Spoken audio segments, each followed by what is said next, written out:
अस्सलाम वालेकुम मोअज़्ज़ज़ ख़वातीन व हज़रात, मैं हूं अली मुमताज़ और आप देख रहे हैं मेरे ऑफिशियल यूट्यूब चैनल। इस वीडियो लॉग में मैं आपको असल हकीकत बताने जा रहा हूं कि क्या वाकई नवाज शरीफ साहब पर हमला करने के लिए वो 4 अफराद आए थे जिनकी वीडियो मंजर आम पर आई है। क्योंकि अगर उनको देखा जाए तो देखने में तो वो इंतहाई खौफनाक लगते हैं। मास्क पहना हुआ है, काली जैकेट पहनी हुई है, 4 की तादाद थी उनकी, और बज़ाहिर तो यही लगता है कि उनको उनके इरादे में कदम आगे बढ़ाने से पहले ही काउंटर कर लिया गया। और वहाँ पर नासिर भट्ट साहब मौजूद थे, आबिद शेर अली भी वहाँ पर मौजूद थे। तो असल हकीकत क्या है ये सब जानना चाह रहे हैं। बहुत से लोग कह रहे हैं जी वाकई ये हमला था, बहुत से लोग ये कह रहे हैं जी एक ड्रामा किया गया है। तो ये ड्रामा था, ये हकीकत थी, ये मैं आपको तफसील बताऊँगा। और साथ में member provincial assembly Punjab Hina Parvez Bhatt साहिबा, जो मुझे ज़ाती तौर पर बहुत ज़्यादा पसंद हैं, उन्होंने आज एक करारदाद भी पंजाब असेंबली में पेश की और उस करारदाद की तफसील क्या है वो भी मैं आपके साथ अब शेयर करने वाला हूँ इस करारदाद में। और फिर उसके बाद मैं आपको बताऊँगा कि हकीकत क्या है। और मैं आपको हकीकत इसलिए भी आसानी से बता सकूँगा क्योंकि मैंने लंदन में मैं रहा हूँ और मैंने वहाँ पर लोगों को भी जानता हूँ। मुझे वहाँ के हालात और किस तरह की लोगों की सोच है और क्या कब कैसे हो सकता है इसके बारे में तफसील पता है। और जहाँ पर ये 4 अफराद आए थे जिसके बारे में कहा जाता है कि ये हमला करने के लिए आए थे, तो इस इलाके को भी मैं जानता हूँ, मैंने वो इलाका देखा हुआ है हसन नवाज साहब का जहाँ पे ये दफ्तर था। तो मैं आपको ये हकीकत बताने वाला हूँ कि ये जेन्युइन हमला था, वाकई हमला करने आए थे या ड्रामेबाजी है। सबसे पहले जी हिना परवेज़ भट्ट साहिबा, जिनका मैंने कहा कि मैं उन्हें पर्सनली बड़ा पसंद करता हूँ और हमारे प्रोग्राम्स में भी कई मरतबा तशरीफ़ ला चुकी है। उनकी पंजाब असेंबली में एक करारदाद पेश उन्होंने की है कि कायद मियाँ नवाज शरीफ साहब पर लंदन में हमला करने की कोशिश की, शदीद अल्फाज में मजम्मत करता है। 4 नकाब पोशों ने लंदन में मियाँ नवाज शरीफ साहब के साहबजादे हसन नवाज के दफ्तर पर हमला करने की कोशिश की। मियाँ नवाज शरीफ उस वक्त हसन नवाज के दफ्तर में मौजूद थे। ये उन्हीं लोगों के कारिंदे हैं जिन्होंने पहले भी मियाँ नवाज शरीफ के घर और दफ्तर पर हमला किया। मियाँ नवाज शरीफ पर हमले की कोशिश से इनके करोड़ों चाहने वालों में तशवीश पाई जाती है। ये ऐवान लंदन पुलिस और हुक्काम से मुतालबा करता है कि पाकिस्तान के 3 मरतबा के मुंतखब वज़ीर आज़म पर हमला करने की कोशिश करने वाले अफराद को गिरफ्तार किया जाए, लंदन की इंतज़ामिया पर मियाँ नवाज शरीफ का तहफ़्फ़ुज़ यकीनी बनाए और इनको सिक्योरिटी फराहम की जाए। ये हिना परवेज़ भट्ट साहिबा ने जाकर पंजाब असेंबली में करारदाद पेश किया। अब जी आते हैं उस नुक्ते की तरफ कि सब यहाँ पर PMLN के जितने भी वर्कर्स हैं, सपोर्टर्स हैं, MPs MNAs हैं, वो सब बड़े परेशान हैं कि नवाज शरीफ साहब पर ये 4 अफराद हमला करने के लिए आए थे।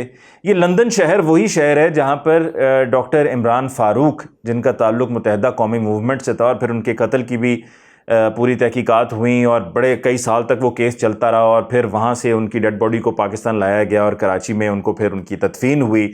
और उस वक्त अल्ताफ़ हुसैन भी दिखाई दे रहे थे कि बड़े धाड़े मार मार के रो रहे हैं और उन्हें बड़ा दुख है और बड़े गमज़दा हैं कि इमरान फ़ारूक को उनके घर जाते हुए रास्ते में कत्ल कर दिया गया। तो लंदन शहर वही शहर है कि जहाँ पर इमरान फ़ारूक का कत्ल हुआ। अब ये जो 4 अफराद थे, जैसे कि मैंने कहा कि इंतहाई खौफनाक इनकी हालत थी और इनमें से एक बग़ैर मास्क के था, 3 ने मास्क पहने हुए थे, काली जैकेट्स पहनी हुई थी। और वहाँ पर इस तरह के ज़्यादातर लोग, ब्रिक्सटन का इलाका है साउथ ऑफ लंदन में, यानी कि जब आप ये टूटिंग और इन इलाकों की तरफ आप जाते हैं तो ब्रिक्सटन का इलाका है, वहाँ पर ज़्यादा इस तरह के लोगों की तादाद पाई जाती है। खैर इस तरह के लोग तो पूरे UK में हैं, यूरोप में हैं, अमेरिका में हैं और बड़े अच्छे अच्छे ओहदों पे भी फाइज हैं, बड़े बड़े रिस्पेक्टेबल लोग भी मौजूद हैं। लेकिन ये जो एक हुलिया है ना, इसको एक खौफ की अलामत समझा जाता है और ये समझा जाता है कि जी ये कुछ ना कुछ तो करके रहेंगे। अब क्या ये हमला जेन्युइन था या ड्रामेबाजी थी? देखिए, एक तो ये कि ये दिन का वक्त था, रोशनी थी। अब तो खैर गर्मियों में वहाँ पर अंधेरा भी लंदन में, बरतानिया में देर से होता है, लेकिन रोशनी थी उस वक्त जब ये लोग वहाँ पर आए। और अगर इन्होंने हमला करना ही था तो इन्होंने उस वक्त तक अपने आप को मंजर आम पर नहीं लेकर आना था कि जब तक, अगर हमला इनका या टारगेट इनके नवाज शरीफ साहब थे, कि जब तक वो बाहर दफ्तर से तशरीफ़ ना ले आते। क्योंकि गाड़ी में बैठने के लिए पाकिस्तान वाला सिलसिला तो है नहीं। आपने पहले भी कई मरतबा कई वीडियोस में देखा होगा कि नवाज शरीफ साहब जब आकर गाड़ी में बैठ रहे हैं तो गाड़ी बाहर सड़क पे ही खड़ी है, कोई अंदर पोर्च नहीं है, कोई ड्राइववे नहीं है कि जहाँ पर गेट खुले गाड़ी अंदर चली जाए और अंदर ही उतर जाए गाड़ी से, या फिर वहीं पर गाड़ी में बैठें और फिर गाड़ी बाहर आ जाए। ऐसा नहीं है, बाहरी सड़क पर आना पड़ता है। तो अगर उनका इस तरह का कोई इरादा था तो ये जब लोग इस तरह के ये काम करते हैं, इनको चाहे हायर किया गया हो या इनको एंगेज किया गया हो, पैसे देकर इनको इस काम पर लगाया गया हो, जिसको कहते हैं असैसिन्स अंग्रेज़ी में कहा जाता है, इस पर फिल्में भी बनी हैं, और खुदा न खास्ता असैसिनेट करने का कोई इरादा होता या नुकसान पहुंचाने का कोई इरादा होता तो इस तरह से उन्होंने फ़ौरन सामने नहीं आ जाना था। ये मैं बात आपको لکھ کر دینے کو تیار ہوں. یہ بات پتھر پہ لکیر ہے کہ اس طرح سے انہوں نے سامنے نہیں آنا تھا, اور سامنے آنے کے بعد کوئی ہاتھا پائی نہیں ہوئی, کوئی لڑائی جھگڑا نہیں ہوا. یا جب وہاں پر ناصر بٹ اور عابد شیر علی بھی وہاں پر موجود تھے, جب انہوں نے ان کو جا کر پکڑا یا ان سے جب انہوں نے ویڈیو بنانا شروع کی, تو انہوں نے وہاں سے ایک تو یہ کہ موقع سے فرار ہو جانا تھا, یا پھر یہ کہ اگر جب ان کو لگنا تھا کہ ہم پکڑے گئے ہیں تو انہوں نے پھر اپنے آپ کو اسی وقت جب ظاہر ہو جانا تھا تو انہوں نے ان پر حملہ کر دینا تھا. اور ان پر حملہ کر کے ہو سکتا ہے کہ دفتر میں بھی گھسنے کی کوشش کرتے جب وہ اس کام سے اگر آئے تھے اور ان کو اس کام کے لیے اگر پیسے دیے گئے تھے. اور پھر ان میں 3 لوگ ایسے تھے جنہوں نے ماسک پہنے ہوئے تھے, جن کا حلیہ پتہ نہیں چل رہا تھا کہ ان کے چہرے کیا ہیں, لیکن ایک ان میں ایسا تھا کہ جس کا چہرہ دکھائی دے رہا تھا اور اس نے ہاتھ میں فائلیں بھی اٹھائی ہوئی تھیں. اور یہ معاملہ جو تھا وہ کوئی حملہ نہیں تھا, کوئی اس طرح کا سین نہیں تھا, یہ صرف ساری محض ڈرامے بازی ہے. میں نے ساری یوکے سے تفصیلات اکٹھی کر لی ہیں, اور وہ تمام تر تفصیلات اکٹھی کرنے کے بعد کہ جس میں پولیس نے بھی یہ کہہ دیا کہ یہ حملہ نہیں تھا, اس کی تصدیق نہیں ہوئی ہے اور یہ صرف الزام ہے. کیونکہ پھر فون کر کے تفصیل اگر دیکھیے, اگر یہ حملہ آور تھے تو جتنی دیر تک ویڈیو بنا رہے تھے یہ ناصر بٹ اور ان کے ساتھی, انہوں نے پولیس کو فون کرنا تھا, 999 پہ کال کرنی تھی, اور فوری طور پر پولیس نے وہاں پر پہنچ جانا تھا. اور وہ نواز شریف صاحب کو لے کر اس علاقے میں جب بھی کبھی کوئی اس طرح کی موومنٹ ہو یا اس طرح کی کوئی کال ہو تو انہوں نے پولیس نے فوراً رسپونڈ کرنا تھا, اور پولیس وہاں پہ فوراً رسپونڈ کرتی ہے. وہاں کی پولیس تو اس طرح کی پولیس ہے کہ میں جب لندن میں رہتا تھا تو میرا ایک دفعہ مجھ سے فون چھین لیا کسی نے, یعنی کہ موبائل فون سنیچر ہوتے ہیں نا, فون چھین لیا کسی نے, اور چھیننے کے بعد وہ بھاگتا بھاگتا ایک گلی میں گیا, میں بھی اس کے پیچھے بھاگ رہا تھا, بڑا سین چلا وہاں پر. میں بھاگتا بھاگتا وہاں پر پہنچا, وہ پھر ایک اور پتلی گلی میں گیا, وہاں سے پھر ایک گھر کی کوئی بیک سائڈ تھی, کافی گھر تھے ان کی بیک سائڈ تھی, اس نے وہ دیوار پہ چڑھ کے وہاں سے چھلانگ لگا دی, پھلانگ گیا دوسری طرف.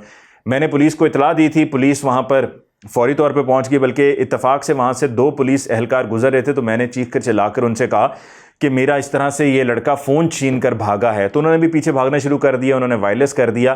یقین مانیں ایک موبائل فون کے پیچھے وہاں پر کچھ دیر بعد پولیس کے سنیفر ڈاگز بھی آ گئے, یعنی کہ سونگھنے والے کتے, اور انہوں نے جا کر اس لڑکے کی جیکٹ کو تلاش کر لی. انہوں نے کہا جی اس کے اوپر سے پھر ہم سیمپلز DNA سیمپلز لیں گے اور اپنے ریکارڈ کے ساتھ میچ کریں گے.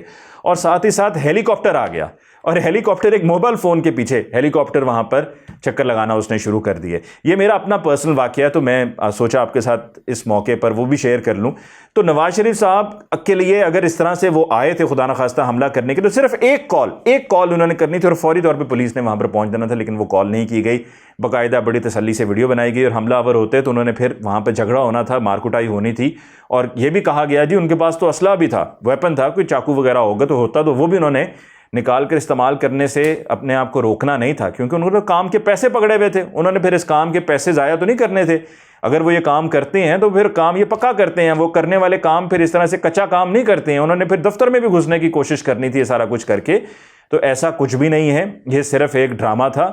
وہاں پر دراصل یہ ریکوری یونٹ کے لوگ تھے, اور ریکوری یونٹ کے لوگ اسی طرح سے ہی ہوتے ہیں. ریکوری یونٹ کے لوگ وہاں پر آئے تھے, اور یہ ناصر بٹ سے انہوں نے کچھ انکوائری کرنی تھی, کچھ ان کے گھپلے تھے, ان کے فراڈ تھے, جس کے اوپر یہ ناصر بٹ کے پاس آئے تھے ان سے انکوائری کرنے کے لیے. اور پھر ناصر بٹ نے وہاں پہ وہ ویڈیو وغیرہ بنا کر اس کو ایک اور رنگ دے دیا, اور انہوں نے کہا جی کیوں نہ اب یہ کھیل کھیلا جائے کہ پورے ملک میں, پاکستان میں, برطانیہ میں, پوری دنیا میں یہ بات پھیلا دی جائے کہ جی میاں محمد نواز شریف صاحب پر جی حملہ ہو گیا, جی میاں محمد نواز شریف صاحب پر حملہ آور پہنچ گئے, اور ہمارے دشمنوں نے ہمیں یہاں پر بھی نشانہ بنانے کی کوشش کی, وغیرہ وغیرہ وغیرہ. ایک پوری فلم چلائی, ایک پوری سٹوری چلائی ناصر بٹ نے. ناصر بٹ کو تو چاہیے کہ جا کر کہیں کوئی فلمیں وغیرہ بنائیں, کیونکہ بڑی اچھی انہوں نے فلم بنائی ہے, اور بڑا اچھا انہوں نے ایک پورا کہانی بنا کر پیش کی جو کہ چل نہیں سکتی تھی. اور میں نے آپ کو اس کی اصل حقیقت بتا دی ہے کہ اس کی اصل حقیقت کیا تھی. مجھے علی ممتاز کو اس ویڈیو لاگ سے دیجیے اجازت. اللہ نگہبان.